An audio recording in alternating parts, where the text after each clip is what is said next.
Rossi's here now. Morning, Judge. Good morning. All right, this is on for the continuation of Mr. Redden's sentencing. When we were last here, arguments were concluded and the court had begun to pronounce sentence when an incident occurred. An incident initiated by Mr. Redden, preventing the court from completing. Show your face! Show your face, please, with sugar on top!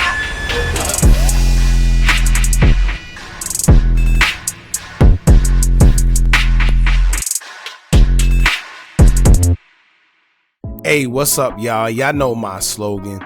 I don't know it all, but I know what I've been through. Now, before we get into this video, please make sure you head on down to Instagram and follow us on our official Instagram page at Hookah Anonymous _. We're able to be a little more explicit, a little more uncensored, and share content freely without running the risk of having our channel terminated. So, once again, make sure you head on down to Instagram and follow us on our official Instagram page at Hookah Anonymous _. We're almost at 100,000 subscribers. So if you like this video, make sure you subscribe and hit that bell so you're notified every time we drop new content. Now let's get into what you guys came here to see. Now, I'm sure most of you are familiar with the man that went viral a couple days ago, 5 to be exact, after he decided that lunging over the judge's bench to attack her while in court was a good idea. We did a video covering this already, as the same 30-year-old man that goes by the name Doebra Redden was already in court trying to plead his case to get probation instead of jail time. Now, long story short, Redden was present during a hearing for sentencing due to a new charge that he had caught on top of the same old ones that he previously already had. Redden and his lawyer tried to ask the judge for probation instead of jail time, stating that Redden was a changed man, he's getting his life back on track, and had plans to go back to school, and also acknowledged that he had a new job. However, Judge Mary Kay Holtis would read Redden's previous charges out loud that consisted of 3 felonies, misdemeanors, multiple domestic violence charges, robberies, attempted home invasions, and battery. Redden's lawyer would make it very clear that they understand his criminal record, but would be more than sure that Redden would be able to complete probation without any hiccups. However, the judge would say, quote, "I appreciate that, but I think it's time that he get a taste of something else because I just can't with that history." Almost immediately after that, Redden can be seen on court surveillance shouting "F that B word" and ran towards the judge, leaping over the bench and attacking her. Redden tackled the judge to the ground and both disappeared from surveillance. However, you could see a bunch of court officers and even who look like attorneys fighting Redden off of the judge. Redden threw several punches as he goes in and out of the camera's view, but he was quickly detained and taken to the back, where I'm sure they definitely put a beating on him back there for not only attacking a judge, but a female judge at that, making a complete mockery of the courtroom and exposing their security or lack thereof. Now, reports say that the judge experienced minor injuries, as she mentioned hitting her head, but nothing life-threatening or damaging because she was back in court literally the next day. However, Redden wouldn't be so lucky. Redden would be hit with additional charges such as 7 counts of battery on a protected person and battery.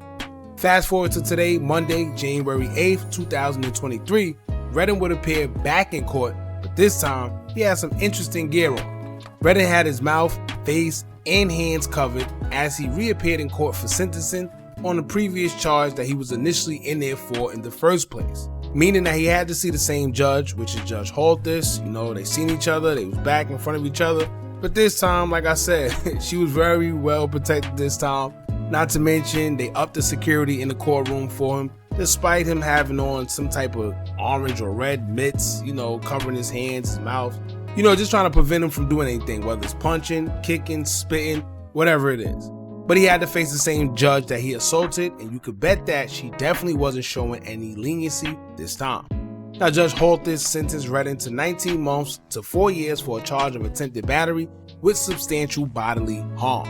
The judge will have something to say after the sentence, as she would say, quote, "When we were last here, arguments were concluded and the court had begun to pronounce sentence when an incident occurred, an incident initiated by Mr. Redden, preventing the court from completing the sentence. Any other issues that may arise from the events that occurred last Wednesday will be handled at a future date by a different court."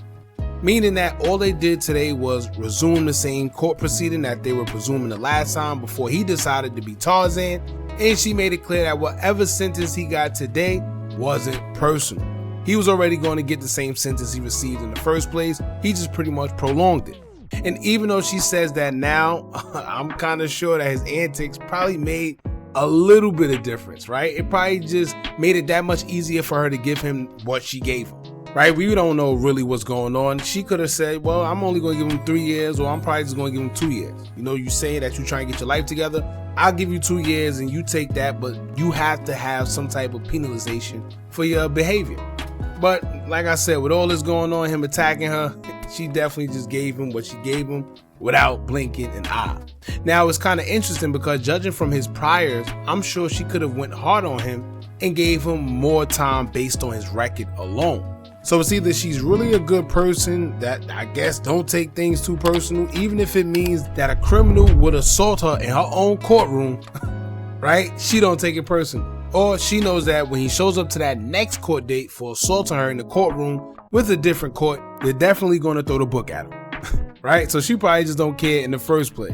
But I do know that they're definitely going to try and make an example out of him, just to let anybody know that if you think that this is okay, or you even had any thought of thinking that you're going to run up on another judge and somebody else do that, they're going to make a prime example out of them just so they can set the tone. So and it's funny because I don't know if y'all been watching the news or paying attention to any of the media, but they are saying that people are attacking judges, like it's on the rise or something like that. I've seen that on either BBC News or CNN, one of these news stations. But they are saying that attacking the judge has been on the rise, which is kind of crazy to me because I don't know too many people that's attacking judges. And if they are successful in attacking these judges, then what does that say about the security in these courtrooms? Right? What are these court officers doing? They're paid. First of all, a lot of them get paid to just sit there. Shout out to them. You know, they got a good job. I remember a CO once told me this, right? He said, we don't get paid for what happens. We get paid for what might happen. And he said that because a lot of times, if y'all know, well, hopefully you don't, but a lot of the COs, they have a lot of downtime. Unless something is going on in there, they're pretty much doing the jail time too. You know, they got to report to jail every day. You know, despite them going home, yes, they get to go home and have a little freedom, but y'all got to think about it. If this guy is going back and forth to prison, he's pretty much doing the same jail time. It's just that he gets to go home at the end of the day. But then some of them, you know, they take overnight shifts. They spend 2 to 3 days at the jail, and then they get a couple days off. You know, that's how a CO's schedule usually works. They spend a couple days at the jail overnight, you know, overtime and all that. And then you get to go home and stay home for a couple days as well. It's weird, but like I said, to each his own. I don't know if that's something I could do. Now, I wonder how they're going to run the sentencing that this man has received, because he already got sentenced to 4 years pretty much for the case that he was originally in there for, but then he caught more charges, and I wonder how they're going to run it. Are they going to run it consecutively? Are they going to run it concurrent? For y'all that aren't familiar with what that means, when you receive 2 sentences at the same time and the judge could be nice enough to run it concurrent for you, it's like you're doing 2 sentences at once. So it kind of speeds up your time. Or you can run it consecutive where you have to do 1 sentence now and do the other one after.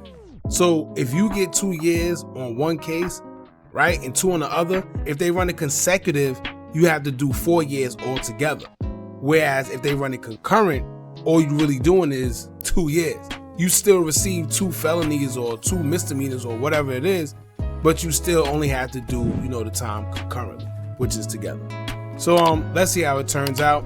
Like I said, Redden was hit with an additional 13 new charges for his antics in the court. So let's see what happens with this when he appears back to court.